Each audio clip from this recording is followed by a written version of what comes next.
Salut à tous, comme d'habitude partagez la vidéo et laissez un pouce bleu, ça aide énormément la chaîne à gagner en visibilité. Et si vous voulez soutenir, ça se passe sur Utip, gratuitement en regardant des pubs ou en devenant Fire Tipper si vous pouvez vous le permettre. Aujourd'hui on va parler du leak du dimanche 5 juillet sur le gameplay d'Assassin's Creed Valhalla. Pour des raisons évidentes, je ne vous montrerai pas les images de ce leak, mais je vais vous donner mon avis sur ces 30 minutes de gameplay qui nous montrent pas mal de choses sur le jeu.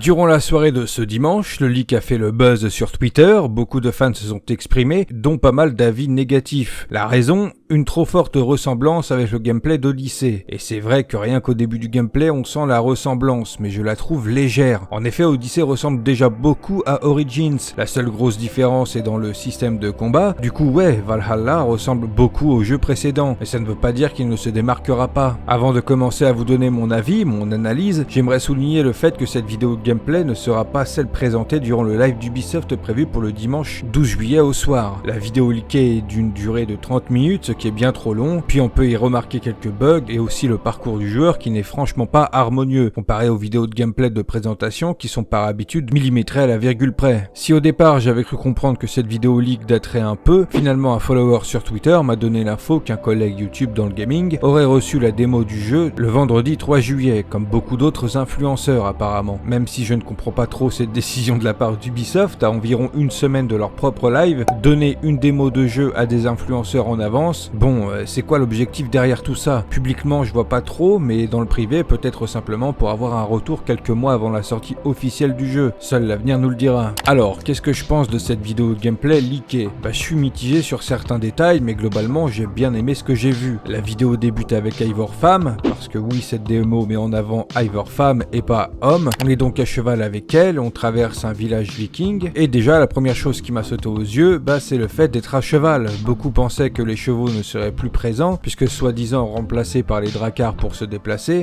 Ouais, les experts à Miami, mais en dehors des zones qui permettent des déplacements dracars, on n'allait pas se taper des kilomètres à pied. Donc oui, les chevaux sont tout naturellement présents dans le jeu, pour des déplacements plus rapides sur Terre. L'autre chose qui m'a sauté aux yeux, c'est l'interface, l'HUD qui a pris les couleurs turquoises des yeux d'Eivor, et aussi du titre Valhalla du jeu. Et en bas à gauche, les jauges de vie et d'endurance ont un peu changé. Une fois passé le village, on tombe sur des loups, et là durant le combat, j'ai pu remarquer pas mal de nouveautés. Déjà les loups ont 2 barres et pas seulement une. À quoi correspond la barre supplémentaire? Eh bien je pense que c'est l'armure. En ce qui concerne Eivor, en bas à gauche il y a 3 jauges. Celle du haut qui est jaune correspond à ce qui fait office de mana pour utiliser nos compétences spéciales. Parce que oui, les compétences spéciales sont toujours présentes, mais j'ai l'impression que ça ressemble plus à ce que proposait Origins. La barre blanche du milieu quant à elle correspond au point de vie, et la barre bleue du dessous correspond à je pense la fatigue, puisqu'à chaque fois qu'Eivor esquive, la jauge descend. On nous montre aussi l'utilisation du corbeau comme les aigles avant, on y a accès quand on veut. Après ce petit combat contre les loups, on reprend la route avec notre cheval, et durant la route on a la possibilité de mettre un mode cinématique, un mode qui ressemble, qui fait penser à celui de Red Dead Redemption 2, un ajout que je trouve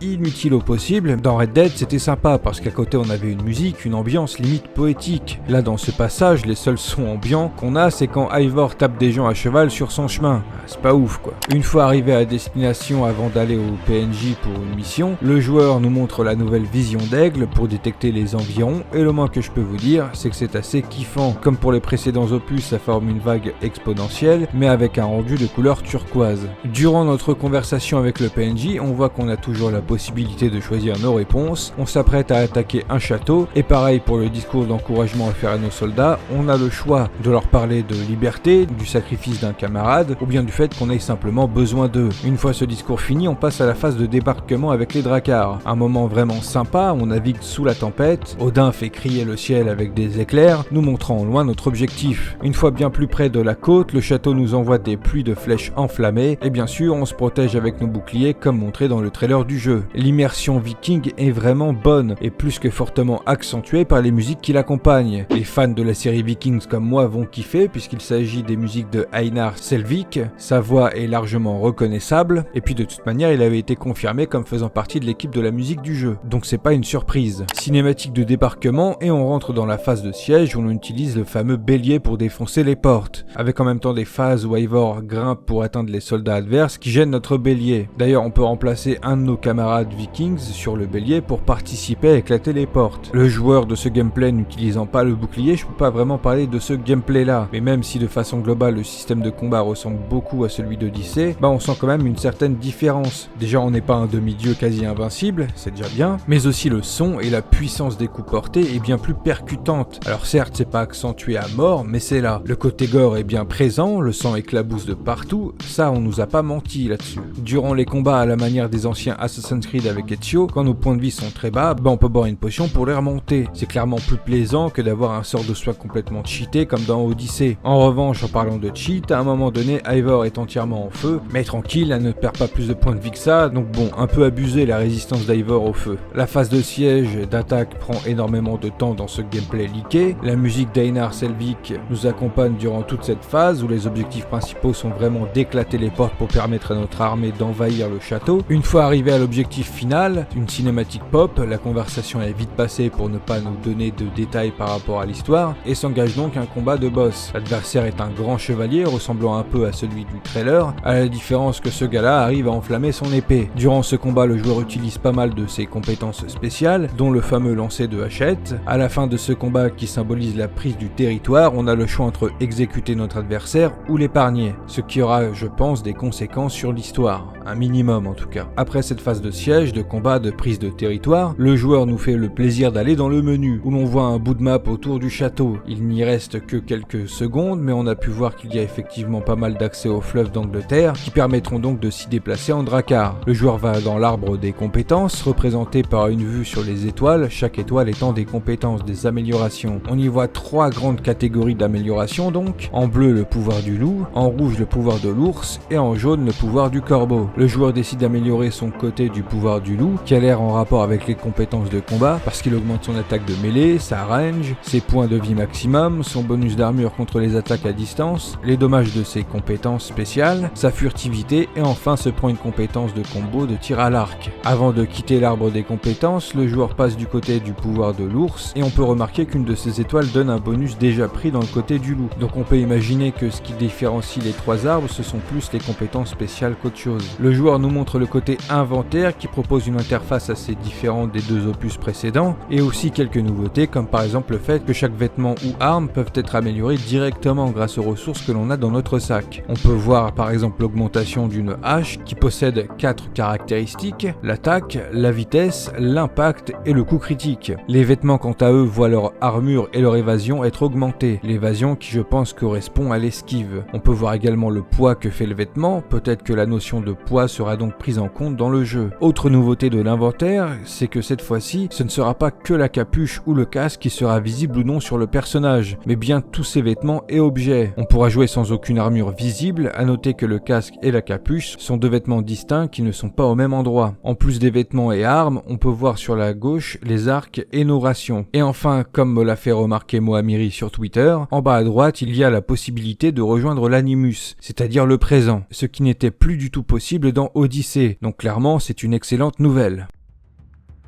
Voilà en gros mon avis sur tout ce que nous montre ce leak de gameplay. Clairement on est loin du gros copier-coller d'Odyssey qu'une bonne partie des gens sur Twitter ont pu déplorer. Certes il y a quelques ressemblances, notamment sur le système de combat pur, mais autour de ça les compétences spéciales font plus penser à un mélange entre Origins et Odyssey qu'à 100% Odyssey. Oui les sons, notamment ceux du cheval, sont les mêmes, mais sérieux les gars, en quoi c'est mal? Je veux dire Odyssey à part son système de combat revisité pour un demi-dieu grec, tout le reste du jeu ressemble énormément à Origins, que ce soit au niveau des de certains toits, décors et même jusqu'au PNJ grec, présent également dans Origins. Et pour vous donner un autre exemple, eh bien la trilogie d'Ezio. Chaque opus se ressemblait énormément au niveau du gameplay et pourtant vous êtes une majorité de fans à sacraliser Ezio et ses jeux comme les meilleurs de la saga. Parce que bien évidemment, chaque opus apportait quand même son lot de nouveautés. Origins, Odyssey et Valhalla faisant partie d'une même trilogie, il est normal que l'on retrouve certains aspects de gameplay très ressemblants. Mais ça n'empêchera clairement pas Valhalla d'apporter aussi son lot de nouveautés à la la licence. Des nouveautés que l'on verra très certainement dimanche 12 juillet durant le grand live d'Ubisoft. Au contraire de beaucoup, je reste assez positif sur cet Assassin's Creed Valhalla. Et avant de cracher dans la soupe, j'attendrai de l'avoir dans les mains, j'attendrai d'y jouer moi-même, de l'avoir fini avant de crier au scandale si le jeu ne m'a pas plu. Tout simplement parce que pour le moment, le gameplay a l'air bon. Et que ce qui est très important pour moi, c'est l'histoire et surtout ce qui va se passer hors Animus. Parce qu'encore une fois, même si beaucoup s'encarent de plus en plus, lors Animus, il serait quand même temps d'accepter d'être bien conscient qu'il s'agit du fil rouge de la saga. Et que de fait, cet aspect de l'histoire du jeu est ultra important. Quand je dis ça, je m'adresse autant aux fans qu'à Ubisoft eux-mêmes, qui à mon humble avis n'ont pas du tout été à la hauteur à ce niveau-là dans Odyssey. Où l'histoire hors Animus ne va pas assez loin et ne propose qu'un huis clos, que ce soit dans le jeu de base ou ses DLC, exactement comme dans Origins. J'espère vraiment que le live d'Ubisoft offrira plus de choses, plus de nouveautés que ce gameplay leaké, histoire de faire redescendre un peu les gens et qu'on y aura aussi pourquoi pas une date de sortie officielle. Je serai bien évidemment au rendez-vous pour vous faire une vidéo sur Valhalla après ce fameux live. Abonnez-vous à la chaîne si ce n'est pas déjà fait, cochez sur la cloche YouTube pour ne pas rater les prochaines vidéos. Si à raison vous ne faites pas entièrement confiance en cette cloche, venez me suivre sur Twitter, j'y suis très actif. Je suis également sur Instagram, je fais des lives sur Twitch et un serveur Discord est à votre disposition. Sur ce, je vous dis à bientôt pour une prochaine vidéo.